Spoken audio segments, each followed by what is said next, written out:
¿cómo se llama? Ya, ahí está. Estoy con la luz se me echó a perder estos días, así que tengo que reponer el LED. Entonces se ve un poquitito más oscuro. Pero vamos a terminar de ver la clase pasada que quedaron ahí algunas cosas pendientes. Estuvimos revisando primero las herejías históricas que, que han habido dentro del cristianismo, herejías enfocadas en la persona de Jesús. Y fue uno de los problemas más grandes que hubo al inicio de la iglesia, definir la naturaleza de quién es Cristo. Hubieron varias personas y una de las cosas que comentamos también la semana pasada, que varios de las herejías que salieron se dieron entre líderes de la iglesia. Entonces, personas que estaban ahí trabajando, se supone, en el evangelio, pero al parecer hubo mucho tiempo para pensar y empezar a pensar cosas que no decía la escritura. Recordemos que gran parte de los dogmas cristológicos que hay, cuando decimos dogmas, son verdades intransables, nacieron directamente de la escritura, y algunos otros son inferencia a través de la escritura. O sea, aunque la escritura no lo menciona con esa palabra, pero igual es un dogma que ha sido defendido históricamente por la iglesia. Por ejemplo, hay una palabra que en la Biblia no aparece y nosotros lo consideramos una, un entendimiento básico de lo que significa ser cristiano. Por ejemplo, la palabra Trinidad. Esa palabra no aparece en la Escritura, pero nosotros sabemos que Dios es un Dios en tres personas, ¿ya?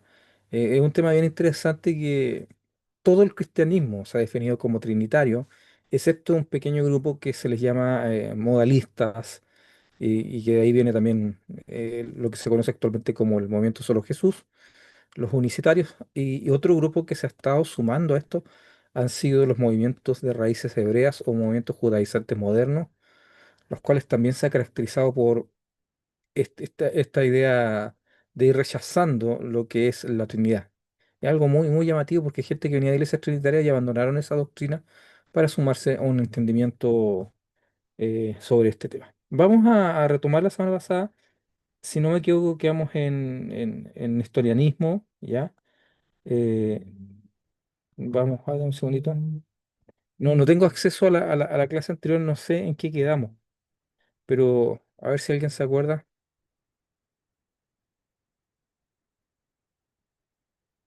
Bueno, Pues ahí está. después del nestorianismo lo pasamos. Ya, entonces vamos a pasar al historianismo. Estuvimos hablando acerca de monofisismo, parece que también lo pasamos. Sí, Eutíquez también lo o pasamos. ya, apolinerismo, también lo pasamos. Ah, estamos acá, estamos leyendo en griego Ese, ya. el credo niceno, sí. Sí, estábamos leyendo en griego. Acá está en español. Y una de las cosas, por ejemplo, que me preguntan a mí, por qué esto igual se ve en Teología uno cuando hablamos de teología propia. Y me preguntan, pero eso no es católico. Y yo le dije, sí es católico en el sentido de que la palabra católico significa universal. Pero esto no es monopolio de los católicos romanos.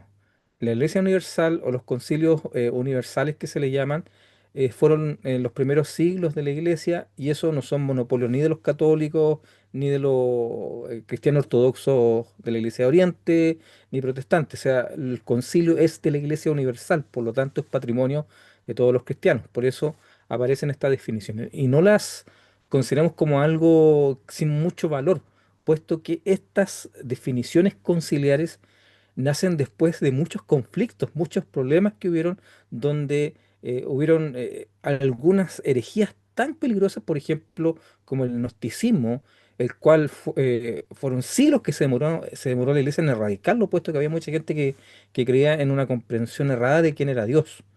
Era una enseñanza dualista que el mundo lo separaba entre lo bueno y malo, que hablaba de un conflicto entre Dios y el demonio, un conflicto entre dos fuerzas opuestas. Y eso está evidentemente errado porque quien gobierna eh, el universo es Dios. Y aquí no hay una lucha entre fuerzas porque el diablo no es. no es alguien que tenga la capacidad para luchar contra Dios, sino que Dios ya lo derrotó. Incluso dice que Cristo en la cruz ya lo derrotó. Cuando Cristo dice consumado es, en ese momento los principados, las potestades son públicamente exhibidas, son derrotadas. El diablo ya sabe cuál es su destino y sus secuaces también lo saben. Su destino ya está declarado en el caso de ellos y por lo tanto aquí no es un conflicto entre fuerzas, sino que Dios es todopoderoso. Satanás no es todopoderoso. Dios es omnipresente, el diablo no lo es. El diablo puede estar en un solo lugar a la vez.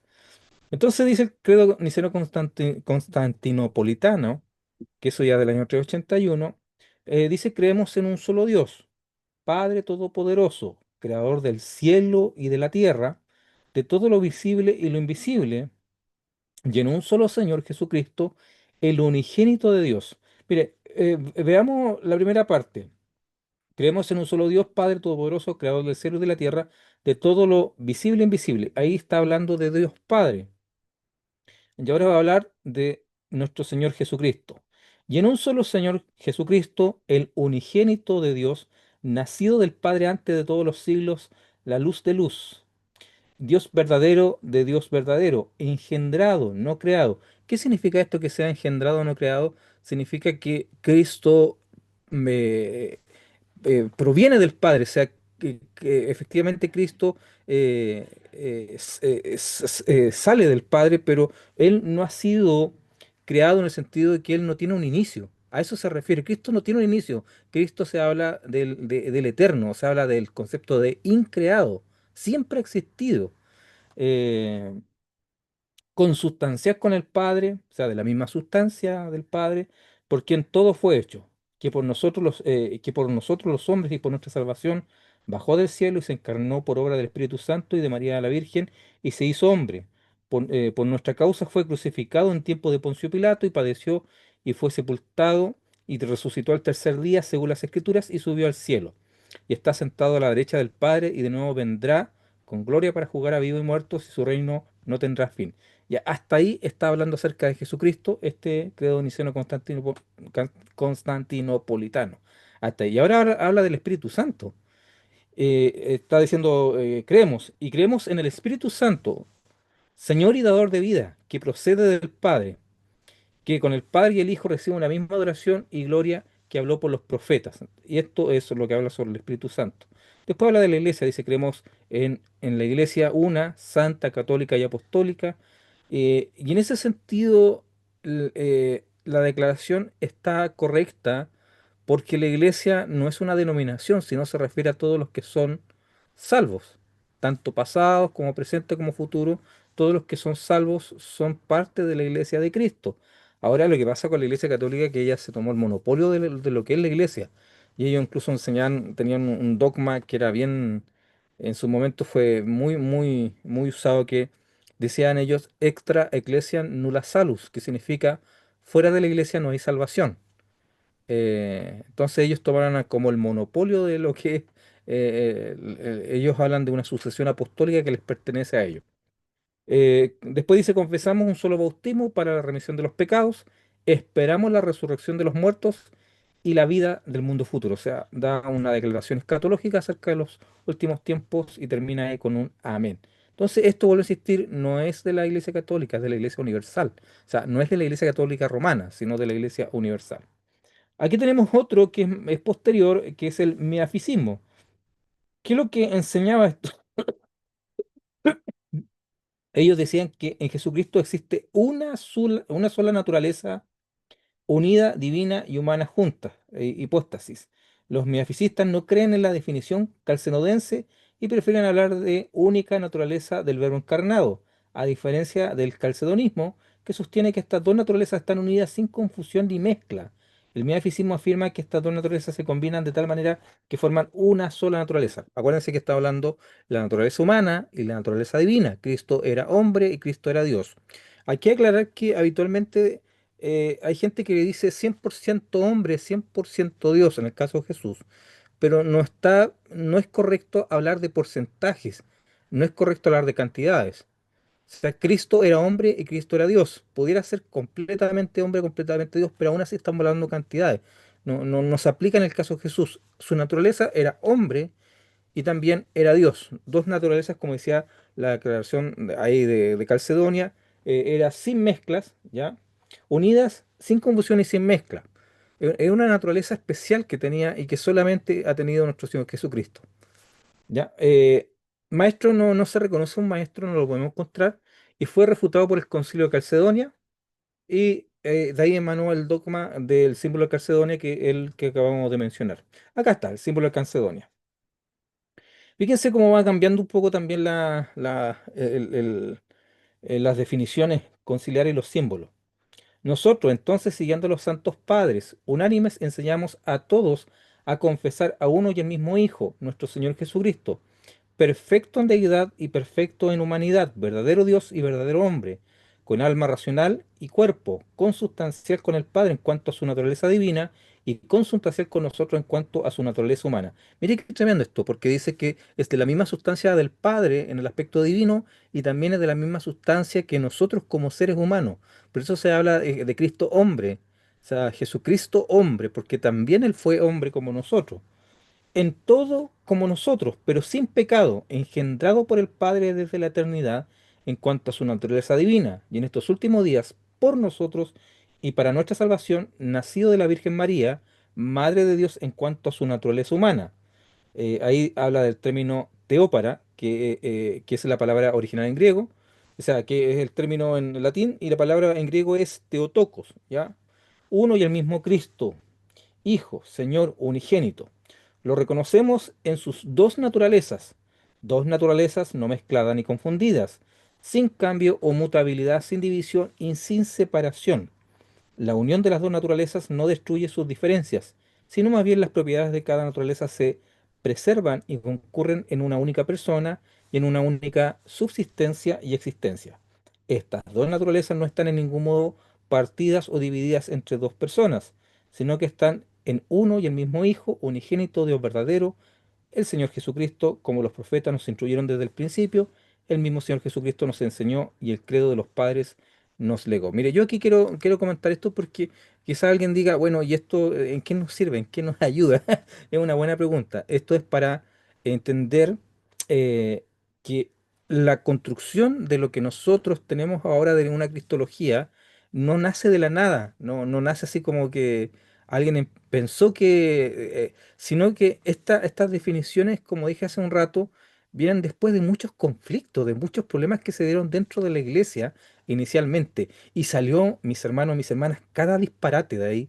Entonces fue importante aclarar esto. Si no se aclaraba, se corría el riesgo finalmente, como decía, de entender o de explicar de forma incorrecta quién era Jesús, quién era Dios, quién era el Espíritu Santo.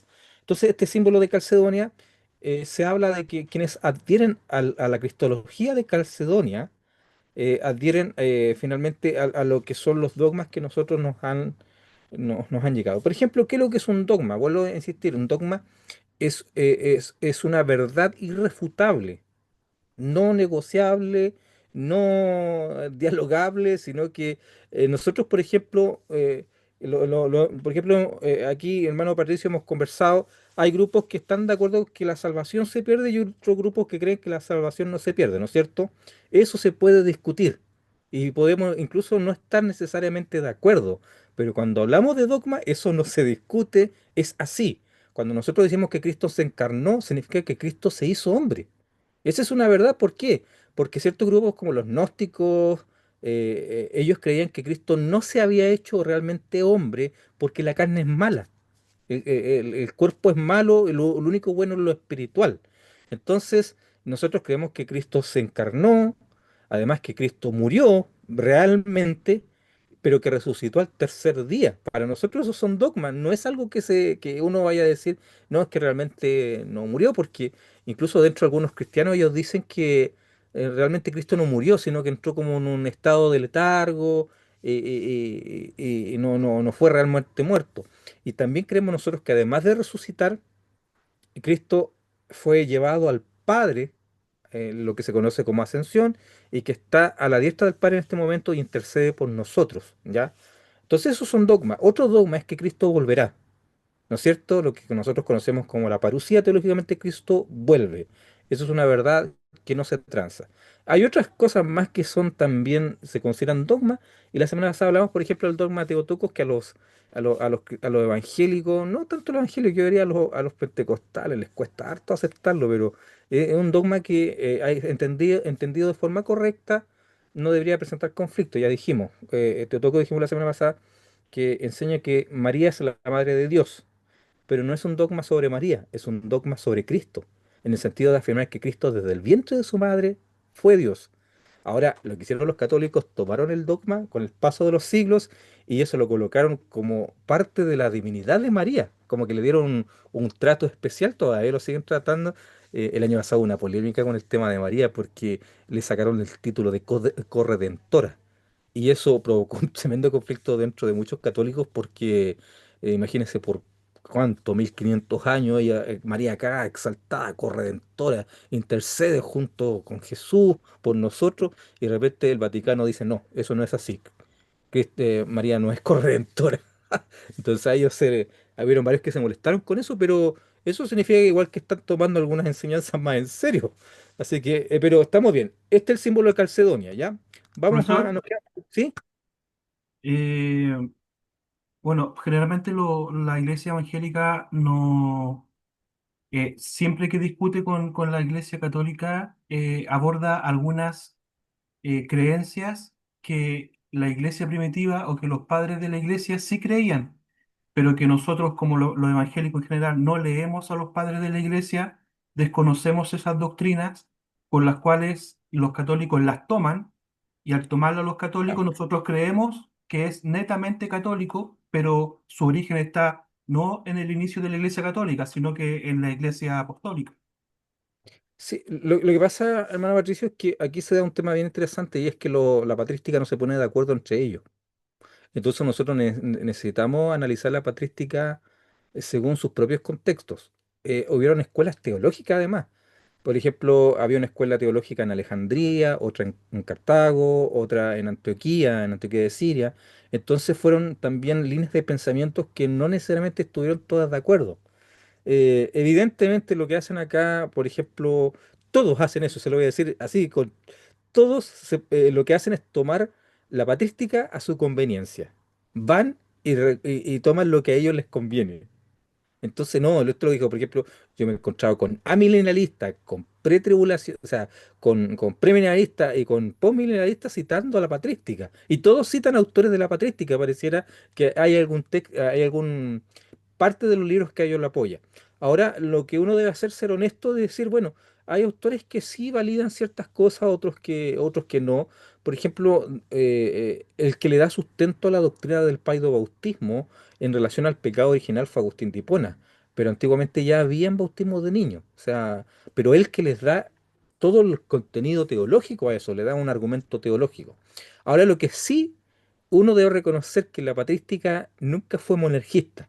Recién con Agustín de Hipona nace esta idea de ese determinismo teísta que Dios controla a las personas dentro de lo que es el proceso de la salvación. Eso, el judaísmo segundo templo, que era el entendimiento de los judíos poco antes de Jesús y en tiempo de Jesús, ellos creían en la libertad de la criatura para elegir servir a Dios o no servirle. Lo mismo que creyeron los primeros cristianos y los escritos patrísticos enseñaban eso.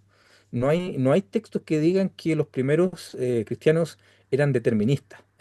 Igual pasa también con el tema de lo que es el cesacionismo. O sea, esta idea de que hay dones que cesaron terminada la primera generación de cristianos. O sea, de la primera generación, claro, la primera generación de cristianos, cuando termina, muere el último apóstol, se supone que ya los dones ya no fueron necesarios para la iglesia, que tenían un propósito acotado a esa primera generación para validar el mensaje. Eso no lo dice la Biblia, eso es una inferencia post-bíblica, o sea, algo que viene después. Pero cuando uno se pone a leer la patrística, uno se encuentra con la sorpresa de que hay varios escritores que desarrollan de forma muy interesante cómo los dones se dieron en la iglesia. Quizás el único así como importante es Juan Crisóstomo, que él no lo dice de forma negativa, él lo dice como algo triste. Lamentablemente este tipo de dones, de milagros ya no se dan. Pero yo estaba leyendo a Agustín de Hipona nuevamente, y él en Ciudad de Dios, que era un libro que más o menos tardío, Agustín de Hipona era un sensacionista. Él, en la práctica, muchos de los argumentos del sensacionismo moderno o del sensacionismo que tomó Calvino vienen de Agustín de Hipona. Pero fíjese que en Ciudad de Dios él dedica un capítulo completo a hablar sobre los milagros que ocurrían en su tiempo. Y él fue testigo de algunos. Incluso él habla de muertos que resucitaron, de ciegos que recobraron la vista.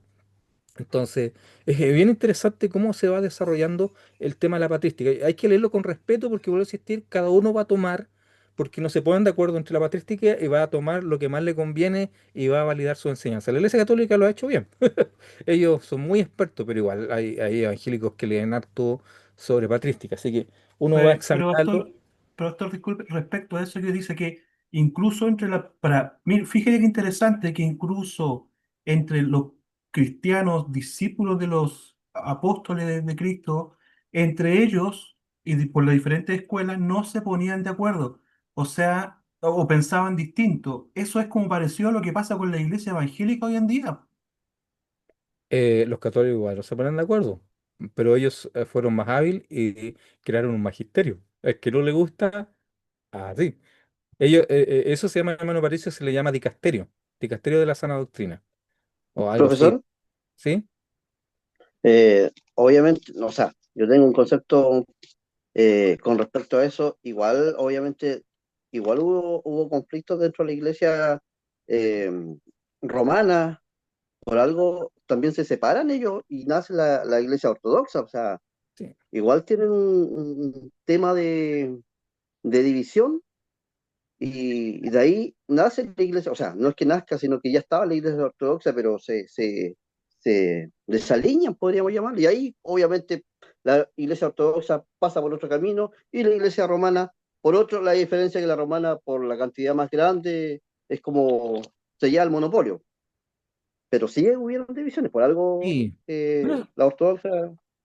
bueno, el tema de la iglesia ortodoxa es bien, bien interesante porque, por ejemplo, la iglesia de Occidente, estamos hablando de la iglesia principalmente de Roma o de Ujú. Cartago, la iglesia de España, era una iglesia latina, en el sentido que su lengua con la cual ellos hacían teología reflexionaba en el latín.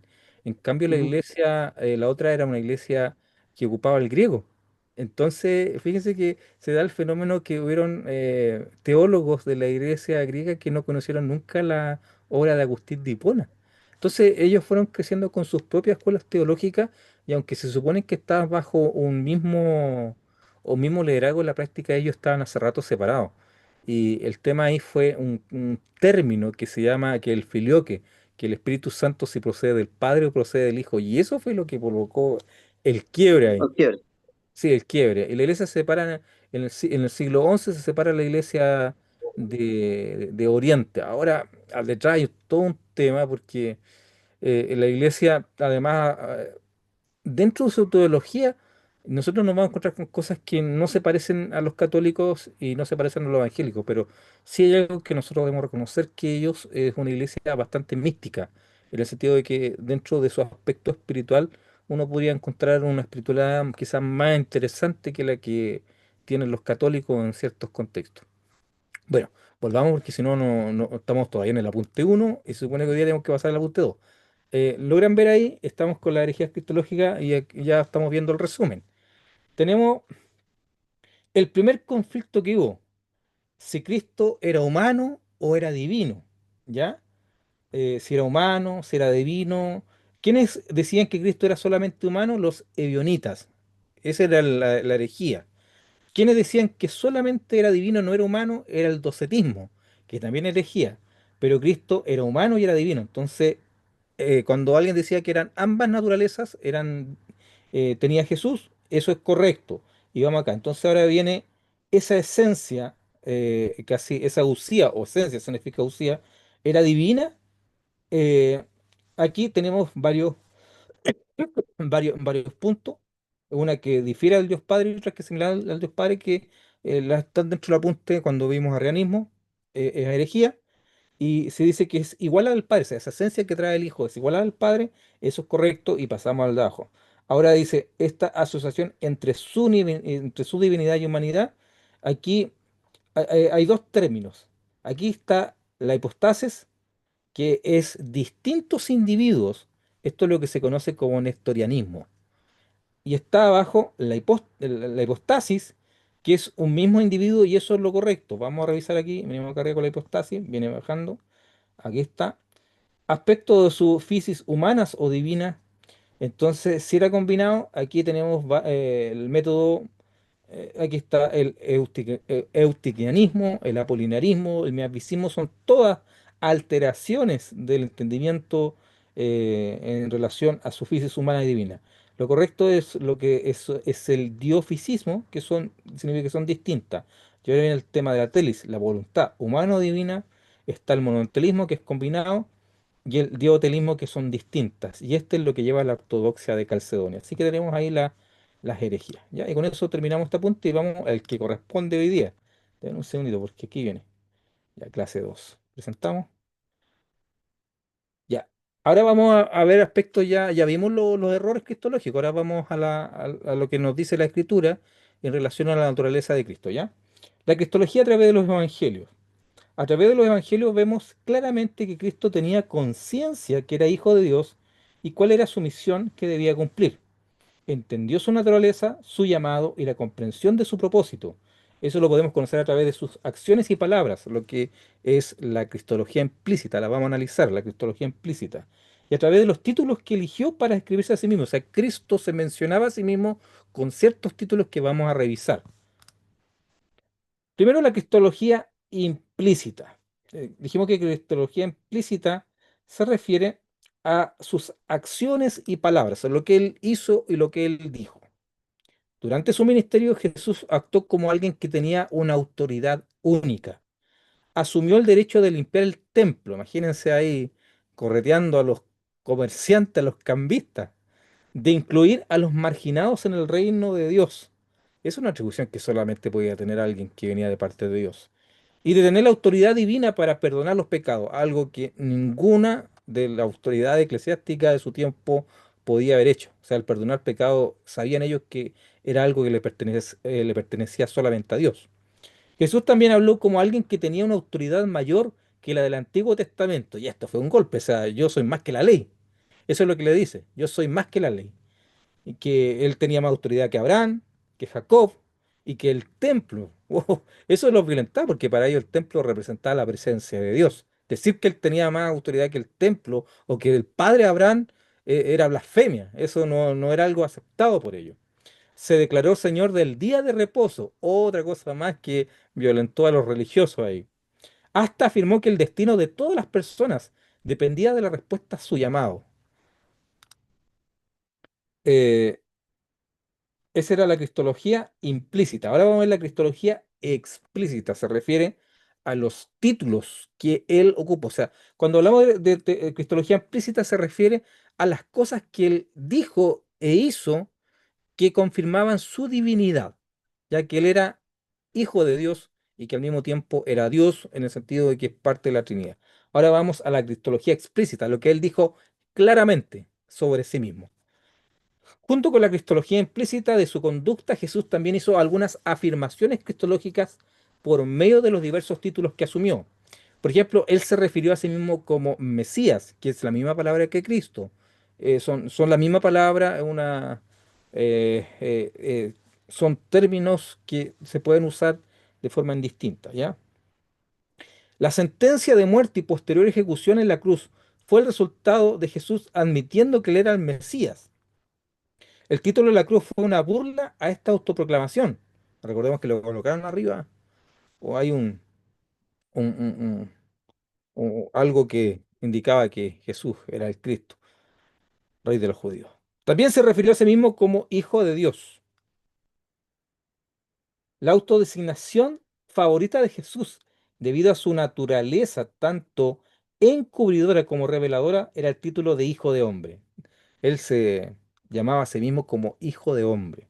Jesús, al usar ese título, tiene claramente en mente el Hijo del Hombre del cual se habla en Daniel 7:13. Por lo tanto, en lugar de enfatizar la humildad, es evidente que este título revela la autoridad divina que Jesús tiene como Hijo del Hombre para juzgar al mundo y su sentido de haber venido del Padre. ¿Ya? Entonces, ya vimos la cristología explícita, la implícita, ¿ya? Ahora vamos a ver a Jesús en los evangelios. En los evangelios sinópticos se da por sentado su humanidad, como si fuera imposible que alguien la cuestionara. Lo vemos acostado en el pesebre, creciendo, aprendiendo, sujeto a hambre, a ansiedad, duda, desilusión y sorpresa, y finalmente a la muerte y la sepultura. Pero en otras partes se atestigua su verdadera humanidad en forma específica, como si pudiera cuestionarse o como si se pudiera descuidar su significado. Ahora, ¿cómo se muestra Cristo en los evangelios? Los biógrafos de Jesús lo presentan con enfoques diferentes, tanto por la forma como entendieron su ministerio, como al tipo de destinatario que lo escribieron. Nótese porque esta es una tabla que habitualmente se estudia siempre cuando se revisa panorama del Nuevo Testamento. Por ejemplo, en el Evangelio de Mateo se presenta generalmente a Jesús como el rey profetizado, en que su rol es profético. ¿Y para quién fue escrito el Evangelio de Mateo? Para los judíos. Y el título que más se destaca ahí es el rey davídico. Resalta mucho, es el linaje de David, descendiente de David, ¿ya? Jesús, hijo de David, recordemos. Después vamos al Evangelio de Marcos y se presenta a Cristo como el siervo obediente. Ahí tiene un rol práctico. Recordemos que el Evangelio de Marcos fue escrito para los romanos, o sea, principalmente para cristianos romanos. Y el título destacado aquí es el siervo del Señor. Después tenemos a Lucas, que presenta a Cristo como el hombre perfecto.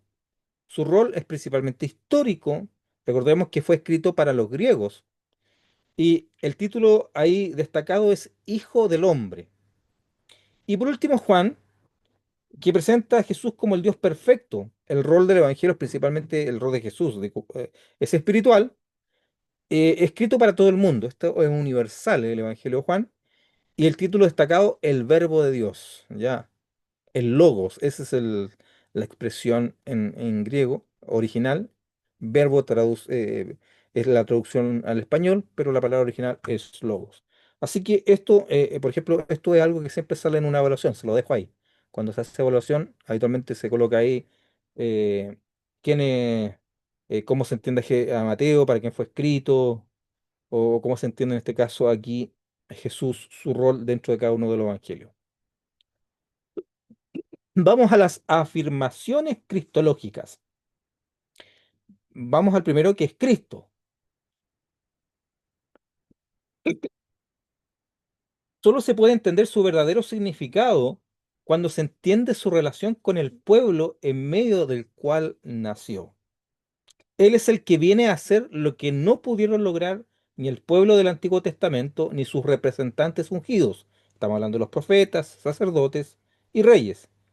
Se les había prometido que surgiría alguien de su pueblo que cumpliría aquello en lo cual todos ellos habían fracasado rotundamente. En este sentido, Jesús de Nazaret es el ungido con el Espíritu Santo y con poder para ser el verdadero Mesías o Cristo de su pueblo. Él es el verdadero profeta, sacerdote y rey, tal como lo indica su bautismo y su uso de Isaías 61. Al recibir esta unción y realización de su propósito mesiánico, recibe de sus contemporáneos los títulos de Cristo e Hijo de David. Recordemos que dentro del mundo judío había un grupo importante, por no decir la mayoría, que esperaba que este Cristo, ellos siempre han esperado un Cristo, incluso hay judíos que todavía están esperando el Cristo, porque ellos no, por lo menos hay judíos que no aceptaron a Jesús como el Cristo. Entonces ellos esperaban a un Cristo, a un Mesías político al estilo de David, un Mesías que fuera capaz de derrotar, estamos hablando en el siglo I, que fuera capaz de derrotar a los romanos, al yugo al cual ellos estaban sometidos, los judíos, aunque los romanos no los trataban mal. Realmente Roma se caracterizó por permitir que los pueblos conservaran su religiosidad, eran muy respetuosos en ese sentido, eran pragmáticos, además instalaba una paz que permitía lo que se conocía como Pax Romana, que permitía que los pueblos prosperaran. Pero el pueblo judío era un pueblo orgulloso, eran el pueblo de Dios, por lo tanto eran un pueblo especial y ellos constantemente tuvieron problemas en este sentido y realizaron muchas revueltas ahí en Judea. La última revuelta grande terminó finalmente siendo Jerusalén destruida, el templo totalmente echado abajo, porque ellos cada cierto tiempo necesitaban eso para liberarse y esperando este Mesías. Entonces, cuando viene Jesús, ellos esperaban que fuera alguien que militarmente derrotara, pero Cristo vino con otra misión y su misión fue derrotar el pecado, derrotar la muerte. Ese fue su lucha estuvo en eso, ¿ya? Otra afirmación cristológica, hijo de hombre. Jesús usó el título de hijo de hombre para sí mismo más que cualquier otro. Hay pasajes del Antiguo Testamento donde la frase sencillamente significa hombre, y a veces el uso que Jesús hace corresponde a este significado. Pero la mayoría de los contextos indican que cuando usa este título, Jesús está pensando en Daniel 7:13, donde el Hijo del Hombre es una figura celestial, tanto una persona como un representante ideal del pueblo de Dios. En la tradición apocalíptica judía se considera que este Hijo del Hombre es preexistente y que vendrá al final de las edades como juez y como luz para los gentiles. Jesús a veces usa este término cuando enfatiza su autoridad y su poder. O sea, ahí nosotros estamos viendo que dentro de la tradición judía ya se considera a este Hijo de Hombre como alguien que siempre ha existido, o sea, preexistente que ha estado siempre, lo cual obviamente tiene que ver con la naturaleza de Cristo. Mm.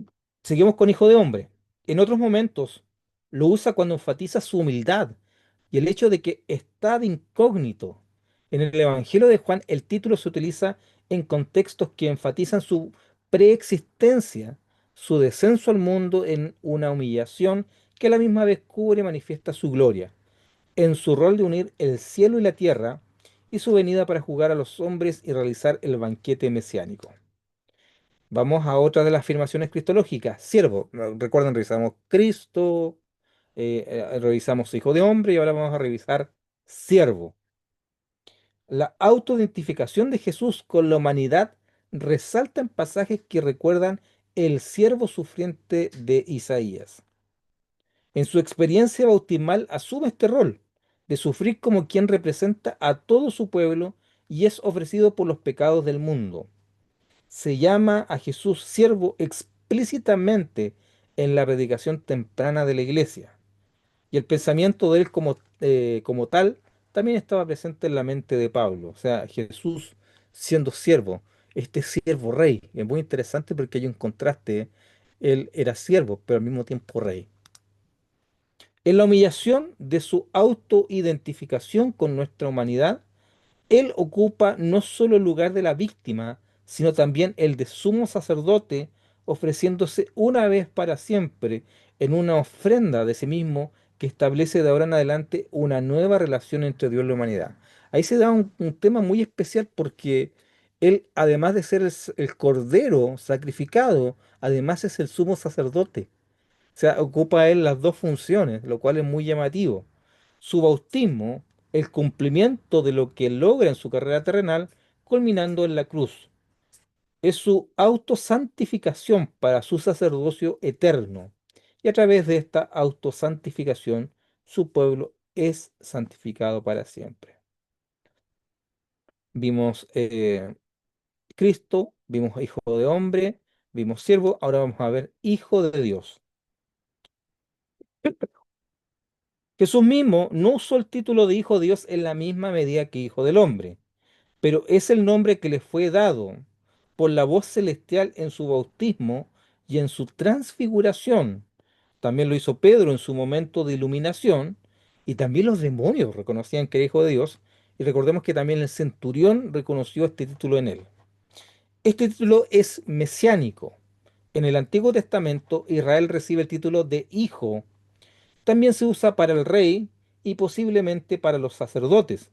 Por lo tanto, el usar y aceptar este título, el de Hijo de Dios, Jesús asume el nombre de aquel en quien ha de realizarse el verdadero destino de Israel. Pero el título también refleja la singular conciencia filial de Jesús en medio de tal tarea mesiánica. Él sabía su relación con Dios, tenía claro que él era hijo de Dios. Esto tiene las implicancias cristológicas más profundas. No es sencillamente un hijo, sino el hijo, el unigénito, ¿ya? Otro título más, Señor. Es otro de las afirmaciones cristológicas. Él dice que Él es el Señor. Aunque Pablo también usa el título Hijo de Dios, se refiere más frecuentemente a Jesús como Señor. Este término no se originó con Pablo. En los evangelios se le llama y se hace referencia a Jesús como Señor. Aquí el título puede referirse principalmente a su autoridad para enseñar, pero también puede tener un significado más profundo, aunque se le da más frecuentemente después de su exaltación. Él mismo citó el Salmo 110:1. El señorío de Cristo se extiende a lo largo de la historia y sobre todos los poderes del mal, y debe ser el principal motivo de interés en la vida de la iglesia. Como Señor, Él vendrá a juzgar. Ahora viene otra afirmación que es palabra, se define a sí mismo como palabra. Eh, Dice en Juan 14, y la palabra se hizo carne. Esta afirmación conecta a Jesús tanto con la sabiduría de Dios en el Antiguo Testamento, que tiene un carácter personal, como con la ley de Dios, que se revelan y se declaran en la manifestación de la palabra.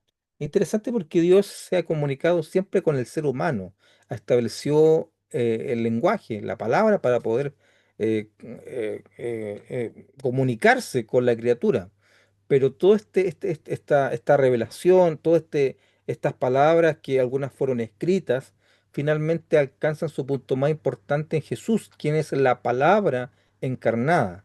Recordemos que dice 1 Juan, en arge genkologos, o sea, en el principio era el verbo, este verbo que ha estado siempre existiendo, que ha sido preexistente, que es eterno. Este verbo es la palabra, es la palabra. Eh, por ella Dios crea, o sea, por la palabra Dios crea, se revela y realiza su voluntad en la historia. Aquí existe una estrecha relación entre la palabra y el evento. Dice la escritura, al poder de su palabra. Qué interesante. Al poder de lo que él dice. Él dijo y las cosas fueron hechas. ¿Ya? En el Nuevo Testamento es evidente que la palabra no es meramente un mensaje proclamado, sino Cristo mismo. Lo que Pablo expresa en Colosenses 1, cuando lo expresa en su prólogo. Ambos pasajes, así como Hebreos 1 del 1 al 14, afirman el lugar de Cristo como aquel que en el principio fue la gente de la actividad creadora. Vamos ahora a pasar a otra parte, Cristo sus obras. No sé si hay alguna pregunta hasta ahora. Después los apuntes los vamos a pasar esto, así que no se preocupen. Ya se lo envié ahí al hermano Patricio, sí que él los tiene en la clase de la semana pasada, más esta clase, ¿ya? Eh, Cristo y sus obras. ¿Qué es lo que dice Juan 17:5? Ahora pues, Padre, glorifícame tú al lado tuyo con aquella gloria que tuve contigo antes que el mundo fuese. Dice ahí, al dar testimonio de estos aspectos de Jesús, es inevitable que el Nuevo Testamento dé testimonio de su preexistencia. Él era en el principio, como dice Juan ahí del 1 al 3, y en Hebreos 1, del 2 a 10. Recordemos que dice Hebreos que Dios ahí ha hablado de muchas formas, de muchas maneras, a través de los profetas, pero en este tiempo ha venido a hablar a través del Hijo. Su misma venida, ¿ya? Lo involucra en una profunda autohumillación para cumplir su propósito ordenado para él desde la fundación del mundo. En la humillación hay un término que es bien interesante que aparece en Colosenses, que es lo que se conoce como la kenosis, este vaciamiento, que Dios cuando viene, cuando se hace hombre, Él se humilla a sí mismo, Él se despoja de ciertas características, pero él no deja de ser Dios. Él sigue siendo Dios, pero él sujeta algunas de sus atribuciones, se las se la entrega a Dios para que Dios finalmente, Dios Padre, sea quien tenga toda la autoridad en esas circunstancias, mientras él era hombre. Dice en el Evangelio de Juan, él da este testimonio en sus propias palabras. Oh, terminamos. Sí, parece que anduve muy rápido. Me fui, me fui embalado. Y dije, no vamos a alcanzar. Claro, en la última diapositiva. Denme un segundito. Bueno, hablemos de este tema. Ya revisamos lo que es la cristología implícita, cristología explícita. Mencionamos también los nombres. Y quiero que conversemos un poco del tema de la kenosis. No sé si alguien ha escuchado ese término. A ver si alguien ha escuchado alguna vez del...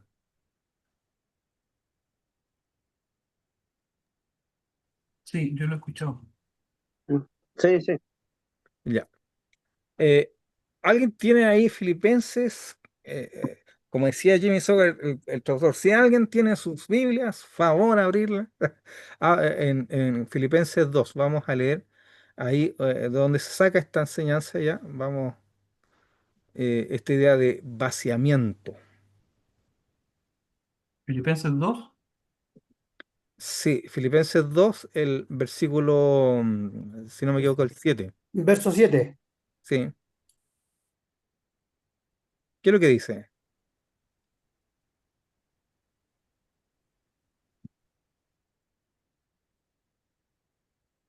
El cual siendo en forma de Dios, a ver, ¿alguien está con su Biblia? Voy a buscarlo yo acá. Sino, sino que se despojó a sí mismo, tomando forma de siervo, hecho semejante a los hombres. Ya. Dice que se No despojó sé a si sí mismo. escucharon. Sí, no, está bien, está bien. Dice que se despojó a sí mismo, ¿ya? Este término, despojó a sí mismo, eh, habla precisamente de este término de la kenosis que traducido es vaciamiento. Pero yo he visto algunos maestros que explican esto de forma incorrecta. Hay un kenoticismo, le llaman a eso radical, en que dice que Cristo dejó de ser omnisciente, omnipotente y omnipresente al hacerse humano. Entonces, al despojarse de esos atributos, Cristo deja de ser Dios. O sea, Cristo siempre, siempre fue Dios. Entonces, la gnosis, el correcto entendimiento no es que Cristo se haya despojado de todo, sino que Él aceptó las limitaciones que significaba ser hombre, en el sentido, por ejemplo, el hambre, el cansancio, la muerte, porque son cosas que Dios no tiene problema con eso porque no le afecta a Él. A Dios no le afecta el tiempo. Les quiero contar que Dios es más joven que nosotros. Aunque la Biblia habla del anciano de días, la verdad es que para Dios el tiempo no corre como nos corre a nosotros. Nosotros pasan los años, nos vamos poniendo más viejos, llegan los achaques. Me han dicho que después de los 50 la cosa es complicada, me han dicho. Y uno todos los días se despierta con algún dolor, me han dicho. Pero lo correcto es que dentro de este vaciamiento, tiene que, Él se desprende o deja algunos atributos divinos y la manifestación de esta gloria la sujeta al Padre, pero Él no pierde su calidad de Dios. Cristo siempre fue Dios, estando entre nosotros. Así que en ese sentido, cuidado con esta enseñanza de la kenosis, porque se puede llevar finalmente a un entendimiento herético. Y ahí ya caemos en otro tema. Profe, ¿Sí? el tema del concepto humillarse, nosotros lo tomamos por otro lado porque nosotros tenemos el concepto de humillarse bajo el rango de nuestro idioma actual. Pensamos que humillarse es someterse, o sea, ser, eh, a ver, ser burlado, un sinfín de conceptos que tenemos bajo el concepto de humillarse. Pero a lo que hace referencia la Biblia no es a eso. Prácticamente lo que hace referencia es que Jesús deja a su lado, deja de lado su gloria celestial y no su rango divino, y asume esta naturaleza humana para hacerse siervo, para morir en la cruz por nosotros. Entonces, el concepto de humillarse, nosotros lo entendemos por otro lado, ¿me entiendes? No sé si me... El Sí, humillarse para nosotros, en nuestro lenguaje, tiene otro sentido, pero lo que hace referencia ahí es otro sentido. mira, hay este tema interesante porque dentro de la comprensión incorrecta es como que Jesús perdió o cedió divinidad estando entre nosotros. Y está mal leído eso, porque Claro. si nosotros lo vemos desde la escritura es que Jesús, a Dios, a Jesús le añadió humanidad. No es que haya perdido divinidad, sino que se le añadió humanidad, que para Jesús era algo Ujú, nuevo, porque él no nunca necesitó, aunque nosotros vemos en el Antiguo Testamento, de repente podemos reconocer en Jesús lo que era la teofanía, las apariciones cristológicas en el Antiguo Testamento, la cristofanía, pero realmente Jesús se encarna en María. Antes era un cuerpo espiritual, en algunas veces dice que comió, que fue alimentado, pero eran cuerpos espirituales. Estamos hablando también ahí del ángel de Jehová, que también puede ser ujú. en algunos casos asociada como una cristofanía. Pero cuidado, porque yo me acuerdo Disculpe, que en los 90 disculpe, estuve profesor, escuchando esto. Ahora sí. disculpe, profesor, pero disculpe, el término hace más asociación a despojarse, vaciarse y humillarse, porque dice que él limitó de alguna manera su poder de Dios para obviamente tomar esa naturaleza humana, pero obviamente no dejó de ser nunca Dios, pero para sujetarse a la voluntad de Dios conforme a Sí, lo que él había establecido ya. sí, Entonces, ¿en base a qué? A eso me pregunta, ¿en base a qué llevamos el contexto o la palabra humillación en esta parte? O no sé si me perdí, perdón. que dice que se humilló a sí mismo tomando condición de hombre y estando en condición de hombre, dice que se hace obediente, se hace siervo y obediente hasta la muerte. O sea, nosotros vemos que sí, efectivamente el contexto nos habla de como que algo le falta. Igual esto se ha unido con el pasaje de Cristo cuando está en la cruz y cita el Salmo 22. ¿Se acuerdan ustedes cuando dice Elí, Elí, lama sabactani? Cuando dice Dios mío, ¿por qué me has desamparado? Entonces algunos dicen que en ese momento Jesús perdió toda comunicación con Dios. En ese momento Jesús se volvió completamente humano.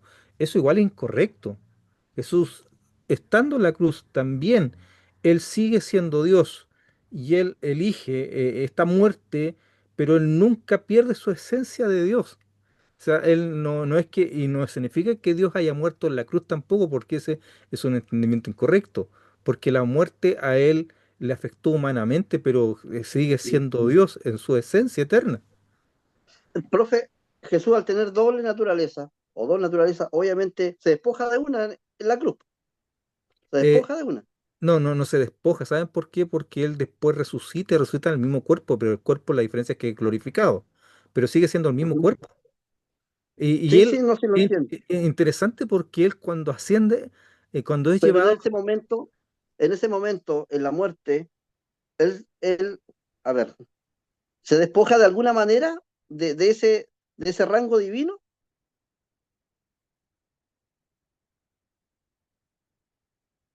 Es que el término despojarse está mal planteado ahí. Cristo cede, Ya, Cristo cede, ya, ahí está el tema, Cristo ahí cede. está. Está más relacionado con que Él en su voluntad cede atributos, pero tampoco sirve que, o sea, tampoco se dice que los haya perdido completamente, porque Ujú. creo que el término más que se usa es como que están velados o ocultos, pero no perdidos. Ya, el concepto está mal entonces, como dice usted. Claro, Sí, velados, el sede, ocultos. eh, es que cuando hablamos de despojarse, porque la palabra ahí se despojó a sí mismo, da una impresión así como que fuera un desprendimiento radical, como que dejó todo y lo que sí está claro es que Cristo se humilló siendo hombre, pero estando en condición de hombre dice que es más tremendo porque él siendo hombre podía haber sido alguien con mucha riqueza, ejerciendo un poder ilimitado, pero dice que él toma la condición de siervo. O sea, el hecho ya que Jesús se haya vuelto hombre ya era una humillación, ya era algo claro. humillante. Porque al hacerse hombre tiene que entrar a las necesidades que son propias de nosotros. O sea, nosotros necesitamos comer, tenemos que ir al baño si necesitamos comer, tenemos que pasamos calor, nos afecta el clima. Además, él empezó a experimentar emociones que son propias. Hay que entender, Propio, sí. por ejemplo, que eh, Dios no tiene las emociones que nosotros tenemos. Ujú, Dios, eso se llama la antropopatía, a asignar a Dios emociones humanas. Dios, ujú, por ejemplo, cuando Él ama, no ama como amamos nosotros. ujú. Él tiene y lo manifiesta de otra manera, pero nosotros tendemos a asignarle a Dios nuestra propia entendimiento de lo que son las emociones. Por ejemplo, cuando se habla que Dios está enojado, dice que Dios está airado. Y nosotros pensamos que es un viejito que está enojado y está molesto y no se le puede hablar porque él está... No sé si se han fijado como hay gente que se Sí, hace como esa imagen. Y yo lo encuentro triste porque eh, es no entender quién es Dios. Igual cuando de repente se trata de explicar, como que tratan de explicar su justicia, la mezclan con este carácter así como medio iracundo y presentan a Dios como un señor feudal que manda órdenes y toma todas las cosas como si él fuera, cuando lo muestran como rey, lo muestran de ese rey, como esos reyes déspotas. Y su carácter es diferente porque dice que Dios es un Dios justo, es un Dios que no hace acepción de personas. Entonces los atributos de Dios se deben estudiar según como Dios los quiere transmitir en la Escritura, no como nosotros lo entendemos según nuestros ejemplos humanos. Ahí es donde nosotros cometemos quizás los principales errores. usted dijo una palabra clave. Nosotros como ser humano queremos tratar de humanizar este tema. Y por eso es tan importante estudiar los atributos, pues, sus atributos. Claro. Hermano Patricio, ¿hicieron teología uno, estudiaron sobre teología propia, los atributos de Dios? No, estamos empezando con usted.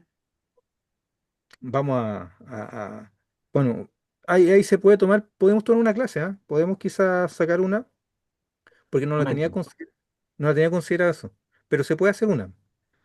Sobre los Amén. atributos, solamente sobre los atributos, sobre estas características, porque nos ayuda mucho a comprender quién es Dios y por lo tanto también el carácter de Cristo. Nos ayuda harto en ese sentido.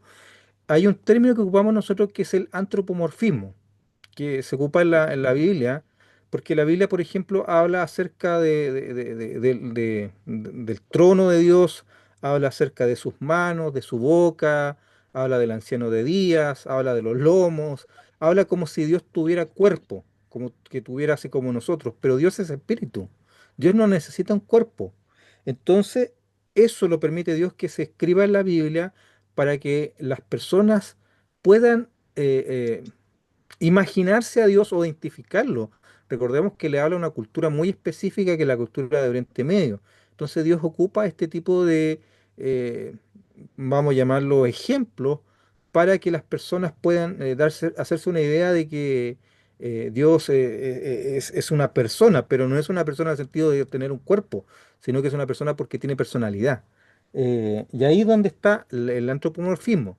También está el antropopatismo que se refiere a las emociones, que yo les mencionaba. Atribuirle a Dios emociones humanas, un carácter humano. No es así, Dios tiene su propia forma de reaccionar.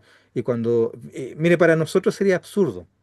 Eh, Dios se puede gozar y se puede airar al mismo tiempo. Él tiene una ira santa. Si alguien humano experimenta, manifiesta esas dos emociones al mismo tiempo, ¿qué diríamos nosotros?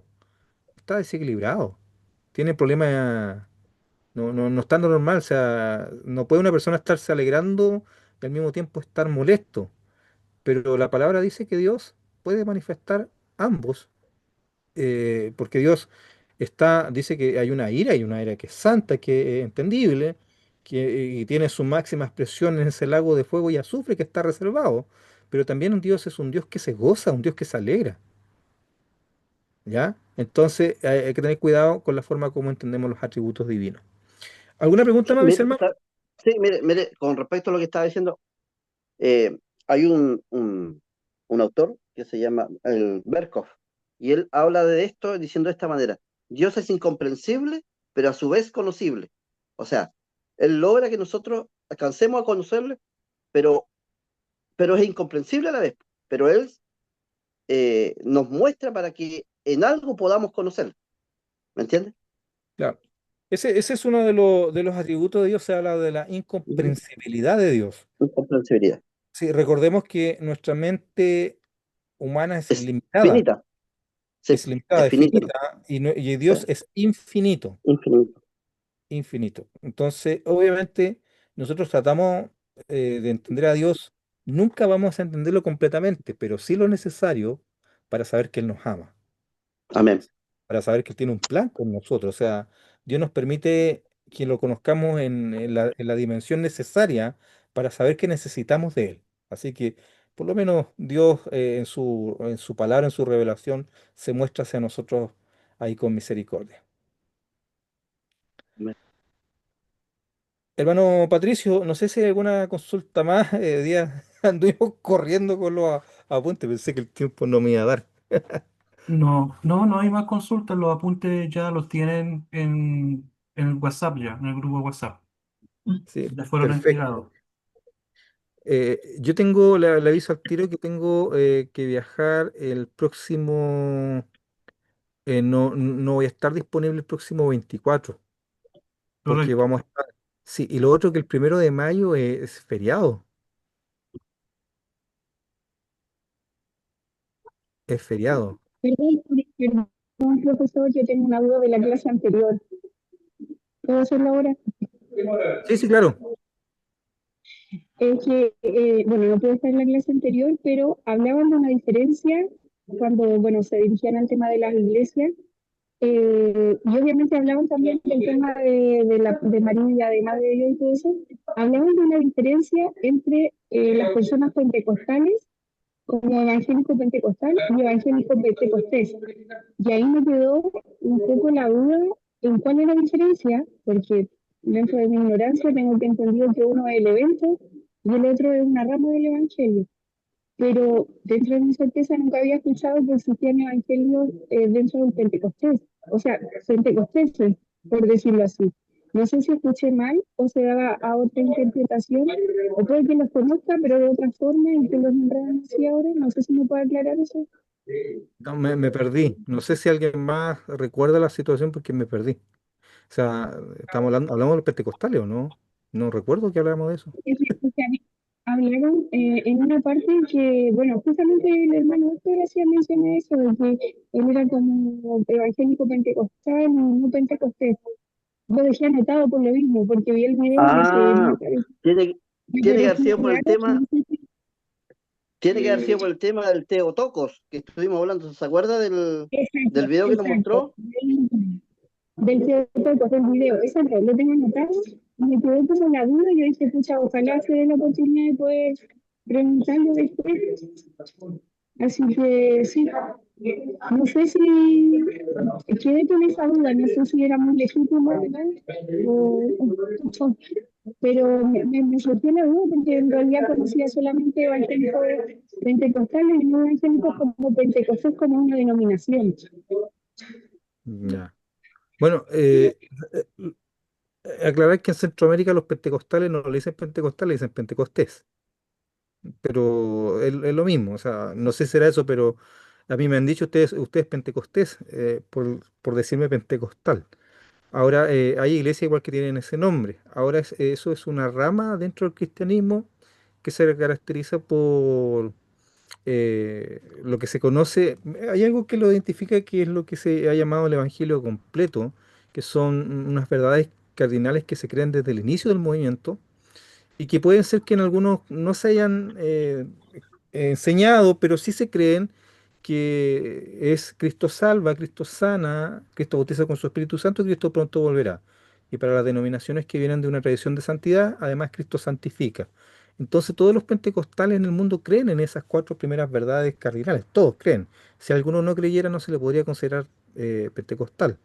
Y ahora se está trabajando harto eso porque denominaciones grandes las tienen ahí ya como punto de declaración. Y estamos trabajando, yo por lo menos aquí en Chile estoy trabajando harto para que los pentecostales tengamos una identidad clara. O sea, esto es lo que creemos y nuestro piso mínimo. O sea, si creemos en esto, Exacto, somos... yo concuerdo con usted en eso, pero como que en el video hacían como que era como una diferenciación. Por eso dije, hoy lo voy a preguntar y me sonó como que eran diferentes. Y bueno, tengo también entendido que se le puede decir pentecostés a los pentecostales, pero como que hacían que era diferente. Dije, mejor lo voy a preguntar en caso de que me esté perdiendo de algo. Pero Claro. me quedó claro igual. Pero puede ser también que hayamos hablado de lo unicitario, hermano Héctor. No sé si les suena que hayamos hablado de lo unicitario, que igual se le llaman pentecostales, No, pero ellos era son... la parte de Teotoco cuando Ya, mencionaban eso, sí lo Ah, tengo. Mire, Profesor, lo que se profesor, podría hacer, lo que podría hacer es ver nuevamente el video anterior y en esa parte donde aparece, usted anote bien y puede hacer la ya, consulta la próxima vez que nos reunamos con el pastor. ya. Hermano Guillermo, ahí hacer un comentario igual. sí, lo que pasa es que el tema da porque, como usted mencionaba que usted venía de una rama pentecostal, se dio para Ya, hablar mucho porque se reconocen en el ámbito cristiano iglesias pentecostales e iglesias carismáticas, las iglesias ya. carismáticas y las iglesias tradicionales. Entonces, ahí hay una diferencia de Ah, doctrina. Eso, ese yo creo que por sí. ahí va el tema. Sí, sí, sí, interesante lo que menciona porque si lo mencionamos la semana pasada, no lo recuerdo, es que los carismáticos son personas que abrazan el principio de pentecostalidad, o sea, abrazan los dones espirituales, el bautismo, pero ellos tienen un entendimiento diferente en relación a lo que es el bautismo del Espíritu Santo. Por ejemplo, habitualmente un carismático cree que ellos son bautizados desde el momento de la conversión. Desde la regeneración ocurre el bautismo del Espíritu Santo y por lo tanto es lo que le ocurre una llenura, le ocurre un evento espiritual, un avivamiento, puede tener diferentes nombres, pero en ese momento esa persona empieza a manifestar los dones. En cambio, el pentecostal doctrinalmente diferencia y que aclara que el bautismo es un evento subsecuente a la regeneración y que tiene además propósitos distintos a lo que es el cambio de vida. O sea, tiene un propósito misional en relación a los dones. Puede ser eso. Pero eso son enseñanzas que son heredadas del movimiento de santidad y también de los wesleyanos. Esta idea de la segunda bendición, de la segunda obra de gracia que decía Wesley. Después, con el movimiento de santidad en el siglo XIX, ya se empieza a llamar derechamente bautismo en el Espíritu Santo. Entonces, cuando viene, irrumpe el movimiento pentecostal a principios del siglo XX, eso no viene de una tabula rasa, no viene desde cero, sino que detrás hay toda una escuela teológica donde se van sustentando eso. Hay un libro muy bueno que se llama Raíces Teológicas del Pentecostalismo, de Donald Dayton. Aquí lo tengo, se lo voy a mostrar si a alguien le interesa. A ver.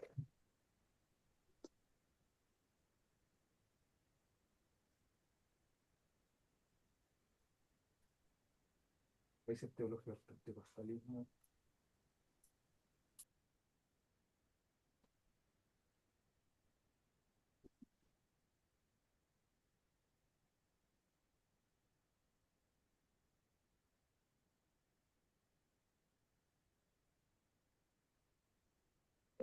No, alguien me lo escondió. Me dan vuelta los libros, ¿no? Es que tengo todos los libros por tema, y están todos ordenados y se supone que ya estaría al frente y no está. Son espíritus, ¿cómo decía el Chavo el Ocho? cha- cha- Profesor, Chacarrero, espíritu chacarrero. sería bueno también, profesor, que pudiera darnos la explicación, porque hay mucha gente en el ámbito cristiano que eh, es muy pegado a lo que la vivencia que tuvo Elías y Eliseo con el tema de la doble porción del Espíritu. ¿Ya? ¿Cómo Pero no, están? no entiendo la pregunta. Hay personas que anhelan eso, que buscan eso. No sé, no entendí mucho. A ver. Lo que pasa es que hay gente que tiene esa creencia de cuando es bautizado por el Espíritu Santo, puede llegar a tener esa doble porción del Espíritu Santo que tuvo Elías o Eliseo. No, está relacionado con un aspecto de expectativa dentro de los pentecostales principalmente, que históricamente han buscado una experiencia repetitiva, abundante en relación a lo que son los dones. Y esto es criticado por otras tradiciones, puesto que se considera que el bautismo es uno solo, ¿ya? O sea, estamos de acuerdo que como evento es uno solo, pero también se ha criticado, es como que no se tuviera el espíritu, se está pidiendo nuevamente, y no es eso, sino que tiene que ver con esta idea de la copa rebosando, de la doble porción. Me gusta lo que le dice Pablo a Timoteo, porque Timoteo no es un neófito, no es un aprendiz. Pablo le está, cuando le escribe la epístola, le está hablando al pastor de la iglesia de Éfeso, ¿ya? O sea, el pastor de la iglesia de Éfeso que fue instruido directamente por Pablo, uno de sus discípulos amados, Y Pablo le dice a Timoteo, aviva el fuego del don de Dios en una intención evidentemente carismática, en una intención relacionada con los dones espirituales, con el Espíritu Santo, y eso es un llamado para cualquiera de nosotros, en el sentido de que hay que seguir buscando, hay que buscar esto, avivamiento, se le puede llamar avivamiento, llenura. Bautismo estaría mal colocarlo, puesto que el bautismo es uno solo, pero sí la llenura es algo que se puede buscar constantemente. Y entonces eso también entra el concepto de la doble porción. Ahora, si eso es sobreenfatizado, pudiera presentar obviamente algún tipo de, quizás de crítica en el lenguaje, pero no en la intención. Pudiera El ser. problema, el problema, profesor, que eso se ha llevado al tema litúrgico. Es que es parte también de la liturgia, po, porque se busca, y lo que pasa, mire hermano Héctor, no sé si quiénes de ustedes son pentecostales, me refiero a que vengan de una iglesia pentecostal, y especialmente una iglesia pentecostal histórica.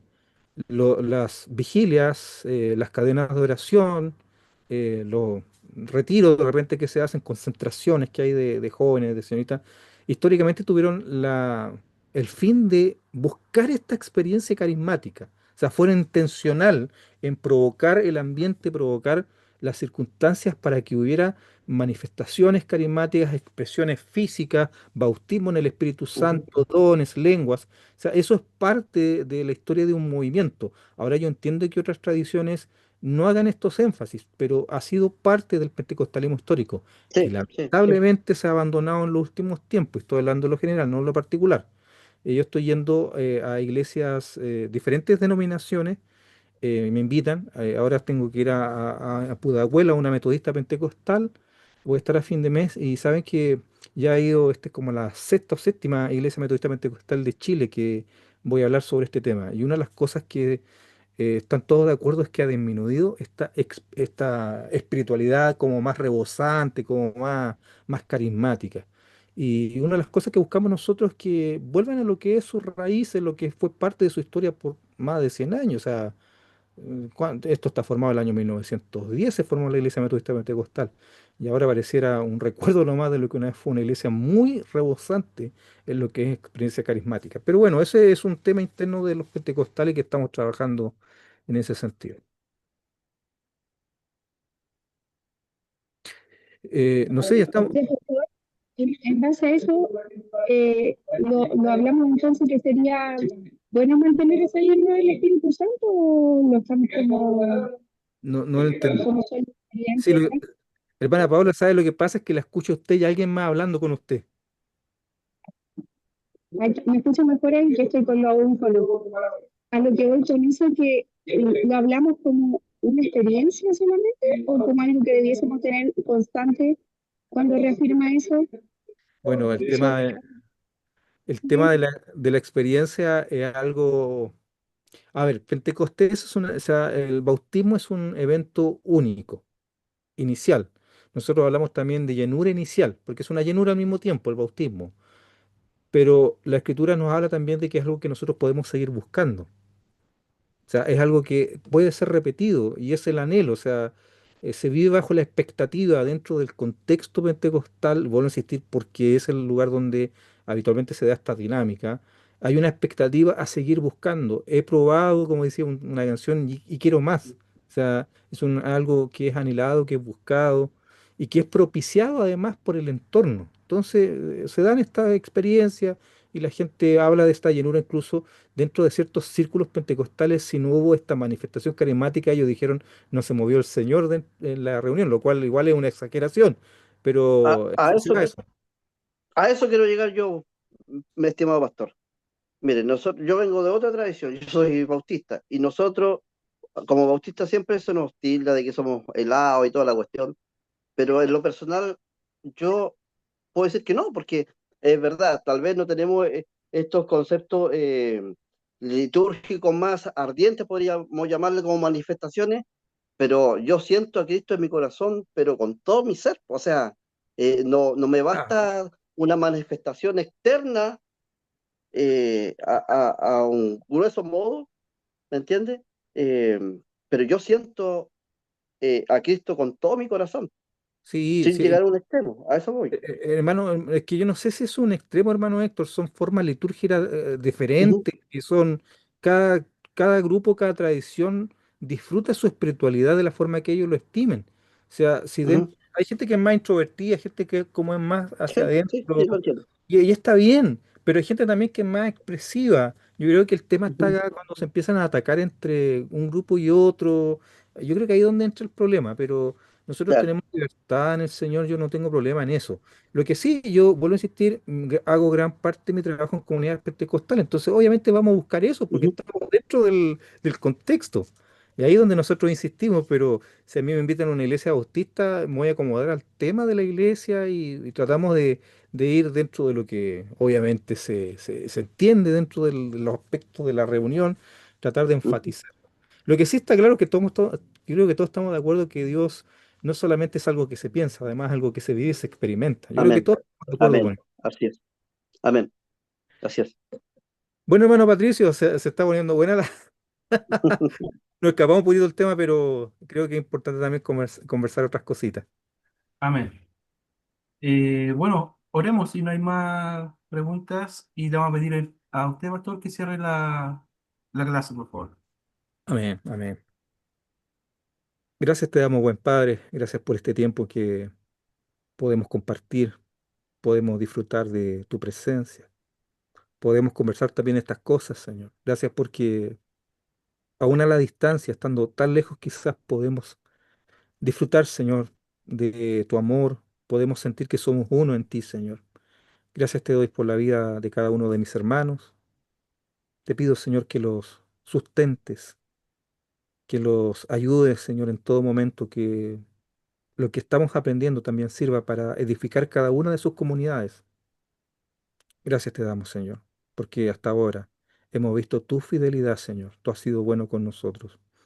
Y ahora, Señor, al despedirnos, sabemos que tu presencia nos va acompañando, Señor.